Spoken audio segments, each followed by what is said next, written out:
anything definitive? Well, I'm going to. What I thought I would do is when we get back to this group, once I could get somebody with a high shot there, I've got the watch on Jimmy Vasser to see, and then you would rejoin right about on that line. So that's 7 seconds.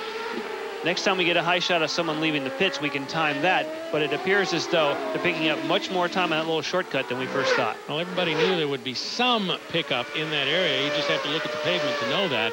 But I guess no one really knew exactly what the difference would be when a car leaps to 100, 120, 130 miles an hour leaving the pits. Once you're out of the 50-mile-an-hour speed zone, you can drop the hammer and really pick up some ground. Cristiano D'Amata demonstrated that very nicely earlier on. So did Dario Franchitti, because he had benefit of the same thinking when he did his second pit stop a while ago. We thought he'd come out in 4th or 5th. He came out in 2nd using the same theory, the same arithmetic. Well, unfortunately, which means for D'Amata that the 4-stop strategy is still probably not the ideal strategy. But you know what? If you've got the fastest car here, maybe you could make 4 stops and still be a factor. Boy, wouldn't that be something if he could figure out how to win and make 1 additional pit stop. But I think right now, certainly Franchitti's in the driver's seat. He's 12 seconds behind D'Amata on the advantageous, or at least it appears to be the advantageous pit strategy dictated by the rules, the minimum of 3. 16 seconds off the lead, and 4 behind Franchitti is Takagi. 21 off the lead is Tony Kanaan, and then Junqueira. Very, very smooth. Can't tell as much from outside as you can from on board, but we've seen so many times this year when Cristiano D'Amata is negotiating even bumpy race courses or bumpy sections. The wheel is so steady in his hand. It's a comfortable ride. It's a relatively easy ride, and that really saves the driver. It certainly saves equipment and lets you be at your best in the late going of a race when it's difficult to do so sometimes. Yeah, I think relative, that's the term you have to put in there when you say relatively easy. I mean, by race car standards, it's not an easy ride. But boy, when your car is working right, it is definitely an enjoyable ride. But believe me, they are still working very, very hard. D'Amata running laps continually in the 120s. Franchitti just did. Let's see what Takagi does that time, 128. Now, Takagi and Franchitti are running as fast as D'Amata right now. And in the case of Franchitti, his car is a fair bit heavier. So that's a good bit of work for him. Absolutely. We talked about 10 pounds a lap. It's an interesting figure, that 1.5 gallons of fuel that you burn. When you think about that, that's a lot of fuel in a lap, and that's because they burn methanol, and you generally burn about twice as much methanol as you would than if you're running on racing gasoline. Toru Takagi in 3rd, and Tony Kanaan. Let's look at his times. Now, he's over a minute 20, so he and Junqueira, who's behind him, they're losing contact with the front 3 in a relative sense. They're losing pavement to them each trip around, or the last couple anyway. We are on the 49th lap of 80 in the event. Michael Andretti has advanced another spot in the last few moments up to 11th, so he stands to score a couple of points here. Nakano's been shuffled back into 12th. Fernandez is 13th and out of the points, and Tagliani continues to run 14th and now is well over a lap. In fact, a couple of laps off the pace. Now, you know that D'Amata may not wait. He has to pit in 5 laps, but there's nothing to say that he might not come in earlier than that because he doesn't want to be left. Let's see, you said 74 would have been what he was on schedule for. Well, that would mean there's only 6 laps. Yeah, that leaves 6 laps to the end. So, you know, look for D'Amata possibly to come in earlier than 5 laps from now when he would have to. They can kind of pick their spot and make sure they've got a clear pit road and come in and get the optimum advantage of that, getting in clean, getting out clean as he works down toward the hairpin, and we'll wonder aloud with everyone whether or not he's going to make a stop sooner than is required. You know why he would is because now he sees Adrian Fernandez. I would much rather pit than I would try and pass somebody. So as soon as you catch another car, you say, hey, duck onto pit road. Don't even bother with it. So we'll see if he makes such a decision. Right now, his team does not have anything laid out, so they're not ready for him. Should he move to the left from this point forward, it might be a surprise to his folks at the other end. Not closing down too much on Adrian. Let's see if he takes the corner. He does. So he'll move behind Adrian Fernandez down the pit straight. He's running laps 2 seconds quicker than Fernandez on a regular basis. Now you can see all the pit boards down pit lane. We've heard about some guys losing their radio, but you know what? You always use pit boards anyway, because you don't always want to rely on the radio. Some guys prefer the boards, and that's why you see him as Tora Takagi. Of course, he's on the same sequence as D'Amata. And he's in for his pit stop, and Don Martin's there. Tora Takagi up, and all 4 tires coming off. Of course, that make it count as a qualification. Just over 7 seconds, so just a splash of fuel, and he's on his way. Just enough time to change tires, Chris. Yep, they filled it to the tires. Exactly, yes. 7 seconds is not a full load of fuel, but of course, because he's on the same sequence as D'Amata, you don't need to fill up the car. And, you know, that's, oh, I was supposed to time that. Okay, when we're going to get a chance with D'Amata when he leaves, because we already have written down what the time is on the track. We'll subtract it from what that shortcut is, and then we'll finally get that answer that we've been looking for all day. And in the twisty bits, D'Amata has come up to Adrian Fernandez, and probably being held up just a little bit, but he's on the straightaway now, and his team has the equipment out. I think he's about to head to the pits. We'll know in a minute when we look out our window. There he goes, hard on the brakes as he crosses the line down to 50. Todd Lewis, he's on pit road and headed your way. A couple of 100 yards, and they'll give him the service necessary and see what they can do with maintaining position or improving it. He has hit the 50-mile-an-hour speed limit, and he hits the marks right on in front of his Newman Haas pit. Fuel is going in. They're being very deliberate with the tires so far. Tires done, routine service. They are waiting on fuel. Cristiano D'Amata, no adjustments. He's good to go. Yeah, but 9.4 seconds, they won't like that. We'll start the watch right at the pavement change, because that's where we did it on the cars on the racetrack. And boy, yes, that is certainly faster. About 5 seconds. So that was the 5 seconds, the missing 5 seconds we were looking for that you pick up, at least on the pit exit.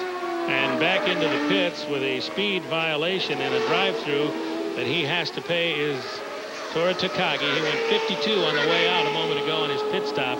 Now he's paying the penalty for it.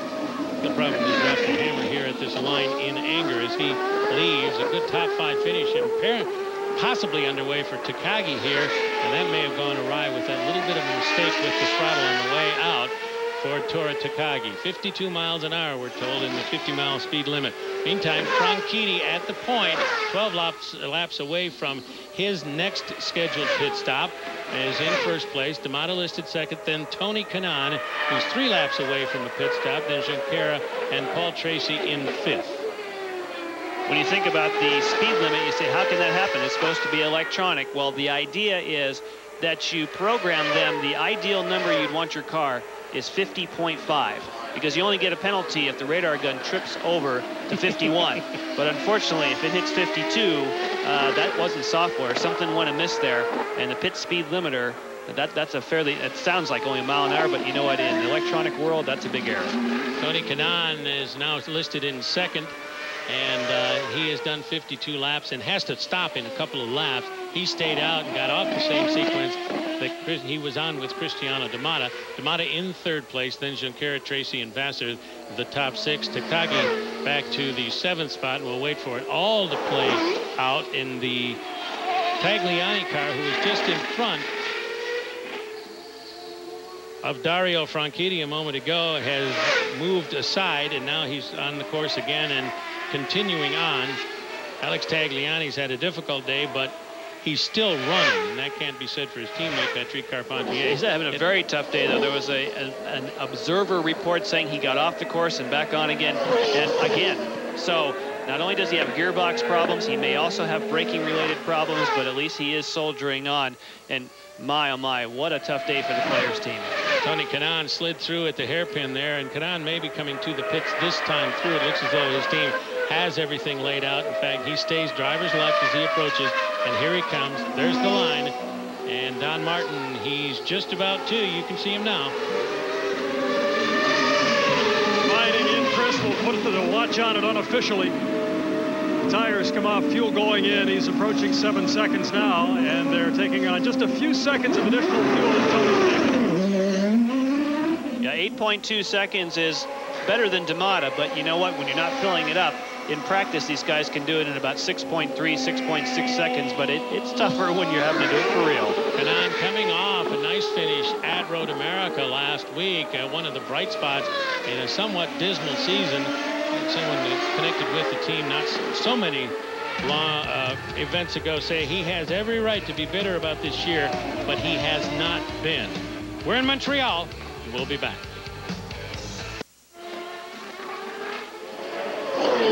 Terrific dice a moment ago for position, John. Jimmy Vasser forcing his way to the inside in the hairpin, but of course Tony Kanaan says, I'm not going to have any of that. He's got a great opportunity to make that slipstream move that we talked about. Jimmy Vasser weaving back and forth saying, no way, baby, but here comes Tony Kanaan.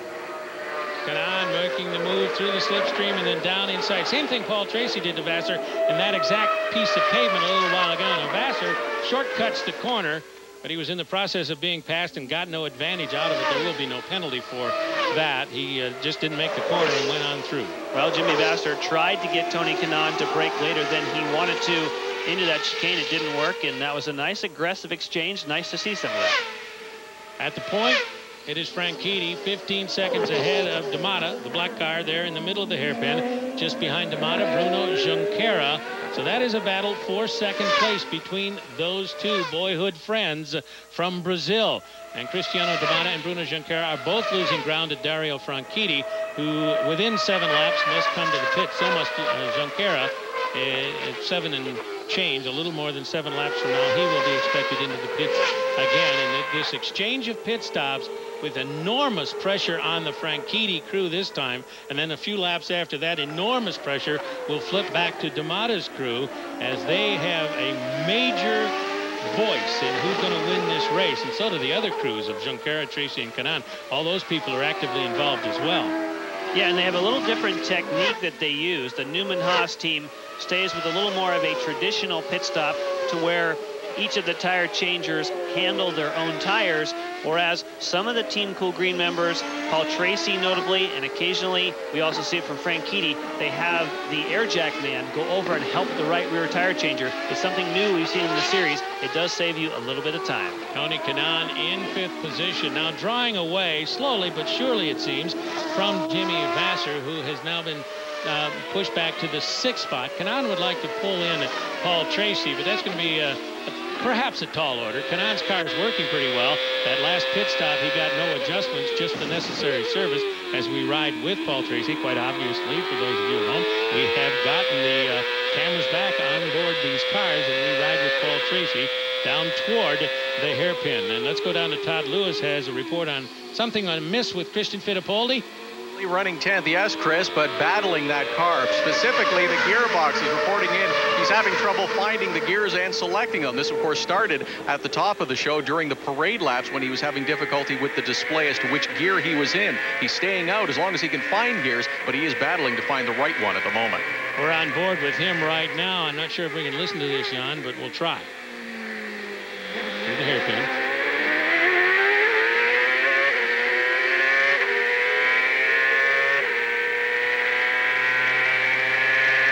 So far, so good. But it's the downshift we want to listen to.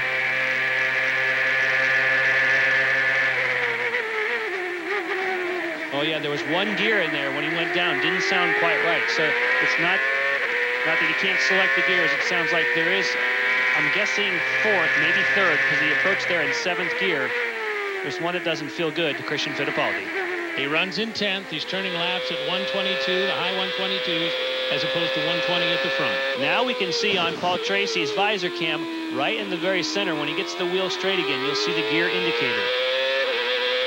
It flashes a little bit just because of the visor cam, but that is what Christian Fittipaldi was missing at the beginning of the race, telling you where that indication is. And there's a lot of great information on that wheel, and obviously you can see that you're looking right through the visor, and it's not that easy to pick it up when you're in the bumpy portions of the racetrack.